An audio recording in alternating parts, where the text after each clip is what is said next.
All right, this could be an historic night for the Toronto Blue Jays organization, the team in New York, where our Phil Perkins is for Game 3 of the ALDS. Yes, and Andrew Brennan is here outside of the Rogers Center talking to Jays fans this morning. But Phil, of course, is in hostile territory in the Bronx, joining us live right now. Phil, you've only been there a few hours, but I see the sun is starting to show up there.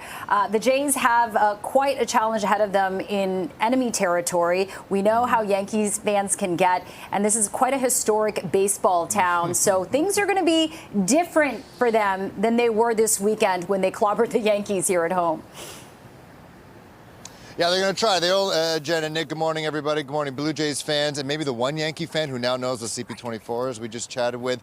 During the regular season, the Blue Jays won just 2 out of 6 games at Yankee Stadium during the regular season. However, as we know, the reason why they were the champions in the American League East is because they won 8 games out of their 13 matches altogether. The Blue Jays holding that commanding 2-0 series lead. As I mentioned last half hour, teams that go up 2-0 in a best-of-5 series, they win that series 89% of the time. But yes, they are in hostile territory here. As I mentioned, their record, the fans here are already thinking about it.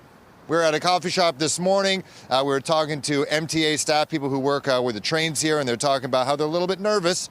You know, they want this team to show up. I talked to a gentleman who is taking both his daughters to school this morning. You'll hear from him in just a couple of minutes, eventually, at some point today, that, you know, he said that they just got to put the ball in play. They got to stop letting these balls going past them. They got to put the ball in play. And I told them they got to play Blue Jays baseball, basically. You can't just be a home run winning team and waiting on Giancarlo Stanton and waiting on Aaron Judge to hit the ball out of the park. You basically have to play how, you know, the Blue Jays have been playing. You know, it's not just about Vladimir Guerrero Jr. Sure, he had his grand slam and Alejandro Kirk, but you got guys like Ernie Clement, Dalton Varsho, who also put the ball in play and also hit dingers as well. But yeah, here in the Bronx, it's a beautiful day. The rain that you guys are getting is not coming until tomorrow. So if the Blue Jays can wrap this up tonight and win 3 straight, then I'll probably still have to work tomorrow, but it won't be until 11:30 at night in the rain.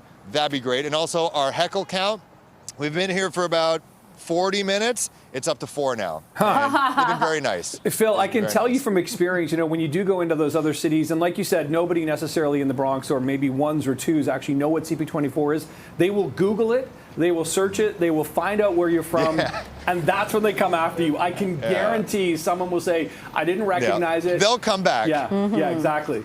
Yeah, so be prepared, that's for sure. Yeah, I'm ready for it. I'm sure you are. Oh, yeah. Yeah, I'm absolutely. Ready. Okay, so that's Phil Perkins live in the Bronx. There's Andrew Brennan, very comfortably situated outside Rogers Center. There's going to be nobody heckling you today, Andrew. But, Andrew, you do want snacks. We've gathered that over the last 90 minutes or so. Yeah. I mean, I'm actually just saying that because I didn't bring a lunch today, and this is an easy way of potentially solving that problem. But you know, snacks make the party. Some depending, especially for these grown-up parties where you stop, you know, trying to socialize, and you're there for cheeses and charcuterie boards and various other things that sound fancy, but you know.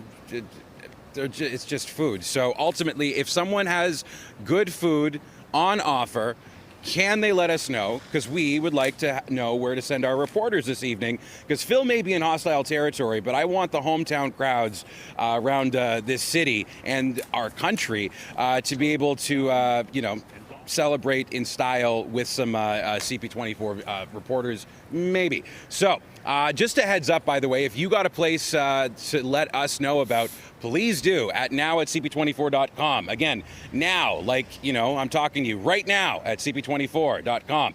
Some of the people we've spoken to and getting us some viewer inside information. Let's start with Christine. She's going to be watching the Blue Jays at home with her husband. Good luck, Blue Jays. Go, Jays, go, she says. Yumo Yummo.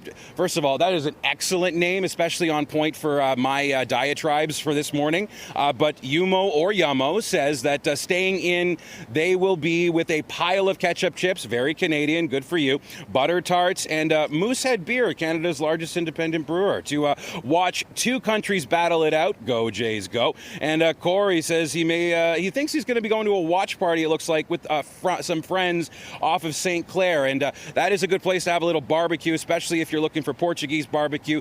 Get on that Frango, Corey. Have some fun. He says he wants to see any part of the series when they return home. But let's just snip that in the bud, Corey. We want to see the Jays come back for another series at home. It would be very good if they finish this one in the Bronx. Phil, I know you've been heckled 4 times. I'm not going to add to it. Just remember, if they do say, I'm walking here, it's because they are actually walking there, and you guys are taking up space. Just get out of the side and just be nice. That's the Canadian way. We almost Anyway, had you're a doing I'm a great walking job. here yesterday. We almost had that. We almost had a I'm walking here yesterday with our Uber was trying to cut through traffic, and there was a kid with a Yankees hat, no shirt on. He was ripped, and he was on the phone like this, and he just kind of looked, and he was just like, and I was like, is he going to say it? But I don't. He was like 15 years old. I don't know if he's watched the movie, or maybe it just comes out naturally here. I don't know. But we're in the Bronx. We'll be here again. First pitch is at 8:08. I've been told that people start packing the bars around 3 hours before, so 5 o'clock. People are going to come out of work, come here. The Yankee Tavern, it was open in 1927. That's going to be packed. I hope. I don't know if we can try to mobilize to that area because it'll be colorful. Yeah, for sure. Yeah, Phil, you're going to need some coffee and water this morning. I tell you that. If you got a long shift ahead of you. Coffee, water, some lozenges. I don't hot know, dogs, maybe something from the bagel, deli, cream cheese. bagel. Yeah. Yeah. There we go. Hot dogs. Yeah, we'll figure it out. It's going to be quite Montreal a day. bagel there. Yeah. Okay, Phil Perkins live in the Bronx, Andrew Brennan outside the Rogers Center. We'll check in with you guys later. Thanks so much. Absolutely, guys. All right, looking forward to that.